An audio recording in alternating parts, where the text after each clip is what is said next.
19 Desember 1948. Name, sandi yang dikirim pemerintah kerajaan Belanda kepada Dr. Bill, menandai diberlakukannya polisionele aksi kedua yang memakai nama Operasi Krai atau Operasi Gagak. Di bawah komando Simon Spur, serangan terhadap Yogyakarta, Bukit Tinggi dan Lubuk Linggau segera dilancarkan.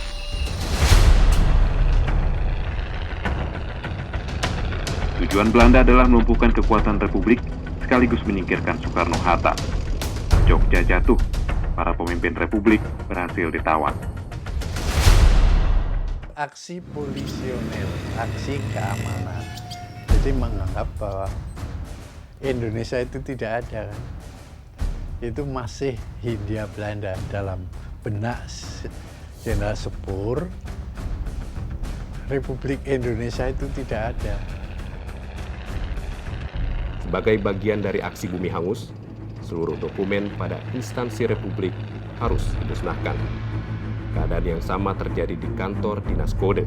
Di tengah kegaduhan yang terjadi, Kapten Santoso, Kepala Bagian Pendidikan Dinas Kode, justru tengah memberi petunjuk tentang sistem-sistem yang dapat digunakan para perwira sandi atau kode ofisier pada saat keluar Jogja.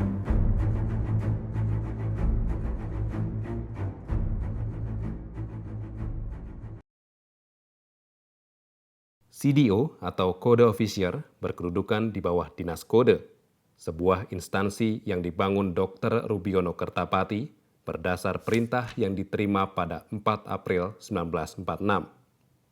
Saat itu, untuk mengembangkan persandian, Dr. Rubiono membuat buku Kode C, sebuah kitab suci bagi para CDO. Jadi, tepatnya tanggal 4 April tahun 1946. Persisnya jam 10 pagi, yaitu Dr. Rubiono Kertapati saat itu menerima perintah lisan dari Bapak Amir Syarifuddin supaya Dr. Rubiono Kertapati membuat sebuah dinas kode. Buku Kode C dibuat selama 2 bulan dan digandakan 6 rangkap. Untuk menjaga kerahasiaan, selama pembuatannya, Dr. Rubiono hanya dibantu oleh 2 sanak familinya, yakni Rumenakan dan adik kandung Dr. Rubiono. Pada akhirnya, serangan atas Jogja mengguncang seluruh pihak tanpa terkecuali. Dalam catatan hariannya, TB Simatupang menyebut peristiwa itu sebagai batu ujian bagi Republik. Kita yang selalu menyebut diri sebagai kaum Republikan, hari ujian telah tiba. Apakah kita loyang ataukah kita emas?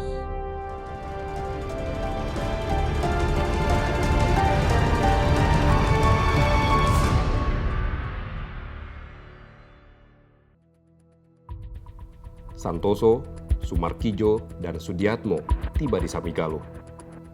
Mereka berusaha menggabungkan diri dengan kesatuan yang memiliki pemancar radio PHB. Menyusul kemudian adalah Dr. Rubiono, Harjoko, dan Wijanarko. Para CDO berkumpul dan pembagian tugas pun segera dilakukan Dr. Rubiono.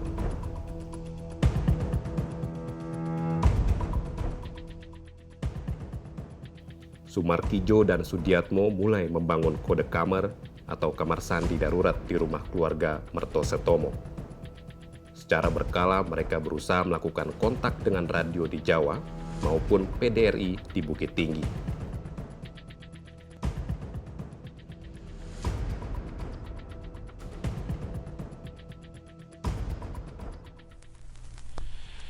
Republik Indonesia masih ada. Karena pemimpin Republik masih ada, tentara Republik masih ada, pemerintah Republik masih ada, wilayah Republik masih ada, dan di sini adalah Aceh.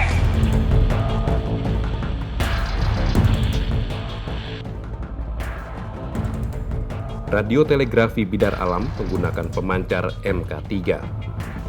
Selain berasal dari rampasan Jepang, sender ini adalah barang barter dari Singapura, sementara lainnya hasil perdagangan gelap atau selundupan yang dibawa oleh John Lee, Nip Karim, maupun perwira lain.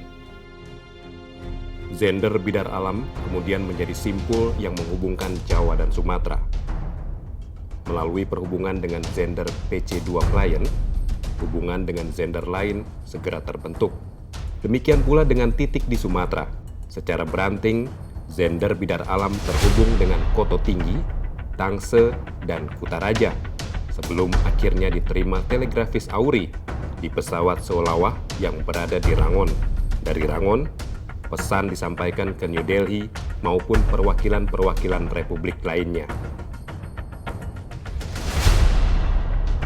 Lalu lintas radiogram PDRI dan kekuatan republik sendiri bukan tanpa sadap. Pemerintah Belanda juga memperoleh informasi dari kawat maupun radiogram republik yang bocor. Hal ini terekam laporan CMI mengenai PDRI yang dikeluarkan di Batavia tertanggal 7 Juni 1949. CMI merupakan Dinas Intelijen Militer Belanda yang menggantikan kedudukan Nevis per 18 September 1948. Toh demikian, Republik dan kekuatan Zendernya tetap dapat bertahan. Menurut saya justru hebatnya alat komunikasi yang sederhana pada waktu itu sangat menolong, membantu mengubah opini publik internasional gitu. Demikian penting keberadaan Zender dan para kode ofisiernya. Umar Said Nur sempat merekam kata-kata Syafruddin Prawira Negara sebelum perpisahannya dengan awak radio maupun para kode ofisier. Personel Yuli, betekan ik niks. Tanpa kalian, saya tidak ada artinya apa-apa.